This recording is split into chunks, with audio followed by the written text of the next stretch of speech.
o la medicina cambia, o la nutrición cambia, o desaparece. ¿Tú qué crees? ¿O qué hay que hacer para que esto cambie? Porque si seguimos con los médicos que tenemos actualmente y los nutricionistas que tenemos actualmente, vamos a seguir enfermos. El problema, Jorge, es que no depende de los médicos, depende de los políticos.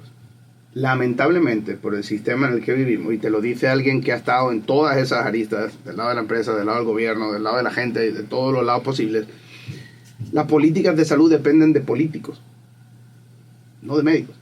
Ahora, ¿de qué médicos se sirvan esos políticos para llegar a esas conclusiones que luego apliquen a la población? ¿Y qué tan independientes quieran ser de una industria que pone todo el dinero del mundo a sus pies? Antes sobornaban políticos, ahora los ponen ellos. ¿Qué te puedo decir? Eso está ahí a la orden del día. La directora de la Agencia Española de Seguridad Alimentaria, ente que regula, por ejemplo, a las bebidas azucaradas, a los refrescos que todo el mundo conoce, Ángela López de Sá, ese es su nombre, fue directora y de ahí pasó a dirigir la Agencia Española de Seguridad Alimentaria, que entre otras tiene que regular su antigua empresa. Y eso aquí ocurre con otras tantas empresas. Ocurre con que en su directiva tiene a agentes, al director de Reuters, que es una agencia de noticias mundialmente famosa, que crea notas de prensa todos los días que luego salen en todos los medios de comunicación. Si él mismo puede estar en la junta directiva y en la gerencia, ¿tú qué crees que vas a ver en las noticias? Eso es lo que afecta a la política y a los medios de información. Y eso puede más que cualquier médico, porque eso es lo que hace que cuando hay políticas como la pirámide o como cualquiera de esas guías alimentarias que lo único que hacen es confundir, y que hacen las propias empresas, y los políticos aprueban para que se aplique a la población, y la prensa luego saca en las esas y las defiende a capa y espada y te pone de conspirador o de sabe Dios qué cosa cuando tú vas en contra de ellas. Eso no hay médico que lo arregle. Por supuesto hay médicos que se van a alinear del lado del gobierno o porque les conviene o porque son idiotas útiles, como lo llamaba Lenin, que es decir, nosotros decimos una cosa, hay gente que se lo cree y aparte la defiende sin que nosotros les paguemos nada ni nada. A eso lo llamaba Lenin idiotas útiles, gente que se cree lo que ellos les decían y además lo defendían a capa y espada con otros ciudadanos a los que le hacía el mismo daño que a ellos. Tú no puedes ni controlar a los idiotas útiles que dentro del campo de la nutrición, de la medicina, de la farmacia se van a alinear con esos actores de la política y de la empresa que tratan de imponer sus intereses. Yo no creo que estén aquí para matarnos ni para despoblar el mundo, simplemente están aquí negocio porque cotizan en bolsa y no van a cotizar más en bolsa porque tú tengas mejores parámetros sanguíneos, van a cotizar más en bolsa porque vendan más se deben a sus accionistas, y esa es la única forma de corregir eso y que a nosotros nos llegue una nueva ciencia, como tú bien decías, es que los políticos cambien y tengan integridad, la suficiente integridad como para mirar hacia atrás y empezar a decirle a la empresa, tú, auditoría, tú, demuéstrame que esto sirve, tú, llevas 15 años inyectando esto, tú, porque has permitido que haya 75 vacunas distintas que nadie ha probado, porque tú puedes probar una, pero ¿quién prueba las 75 juntas? Es la misma... La pregunta, bien, esa pregunta me encanta, que te la voy a hacer de una vez, pero antes de hacértela yo le dije a mi hijo que estudia medicina, le dije, sal de la carrera, quiero decir, ve por tu cartón y luego aprendes medicina, ¿no? O sea, coge unas buenas básicas y luego aprendes medicina por fuera, y es lo que tú y yo queremos hacer, decirle a la gente, ¿no? Que cada uno tiene que ser su propio médico. Y esto no es un podcast o un episodio para decirle a la gente qué debe o no debe hacer, es qué aprendo yo para saber qué debo hacer, porque ni la responsabilidad es tuya ni mía con lo que nos está escuchando. Y aquí viene la otra pregunta. Entonces, desde hace muchos años, más de 100 y pico de años, existen las vacunas. Tú tienes un hijo con autismo. No. Siempre lo has dicho. No. O en un espectro. No, tampoco. O sea, podría haberlo estado si yo no hubiera hecho las cosas que hice. Pero de que tiene algún tipo de daño neurológico a causa de eso, yo no tengo duda. La pregunta es... Pero no es notable. No, yo lo sé porque yo estaba con él. Pero salió hace poco unos estudios diciendo que el 90%, más del 80% de todos los niños autistas en América eran secundarios a vacunas. Y eso abre un espectro grandísimo en mí y en ti como padres, porque nos están obligando a colocarle, como tú dices, 75 vacunas. Ojo, no estamos diciendo que a los niños no hay que vacunarlos, pero sí hay algo que está pasando con las vacunas. No hay duda. ¿Qué está pasando? No hay duda. Primero, que no se han estudiado convenientemente. Aunque parece un axioma indudable que son los fármacos más estudiados. Mentira. Mentira. El que lo diga no tiene ni idea de investigación ni de ciencia. Porque ningún comité ético va a aprobar que tú hagas un ensayo con un grupo de niños que no tome la vacuna y que se espere a ver qué pasa. Porque si están diciendo que las vacunas son tan importantes, ¿qué comité ético te va a aprobar un estudio donde un grupo no se vacune? Y tú veas lo que le pasa. Y si le pasa algo que no podemos experimentar con seres humanos, con lo cual no se estudian como el resto de medicamentos.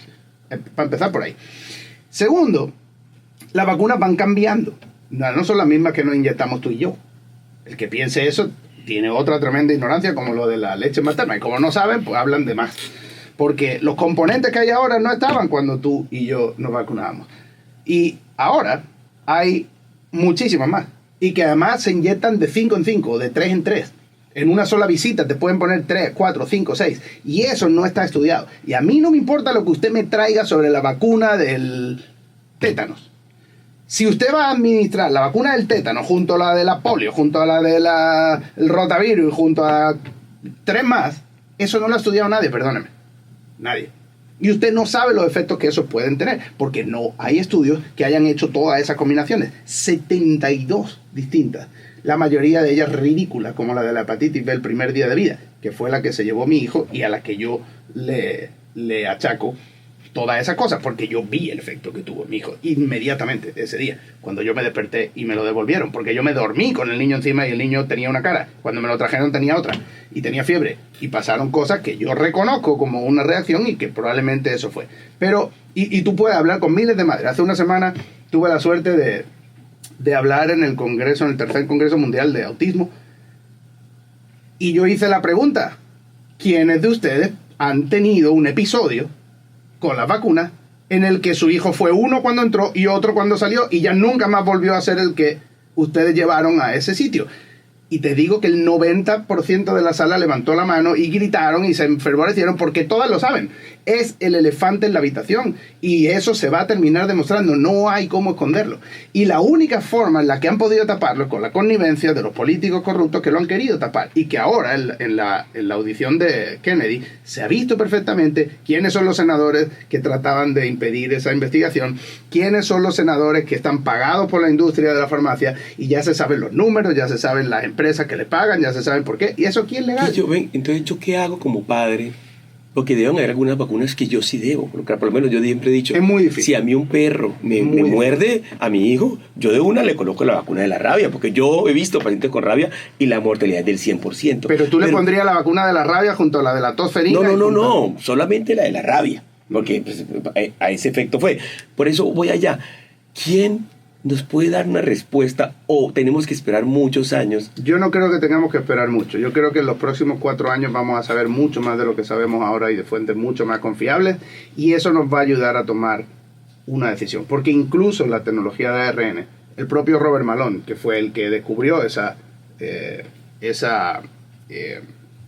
tecnología, está diciendo: cuidado con lo que están haciendo con mi tecnología, que yo no la inventé para eso, y él es el primero que está en contra de que esas vacunas de ARN sigan administrándose a las personas, al menos hasta que sepamos ciertas cosas.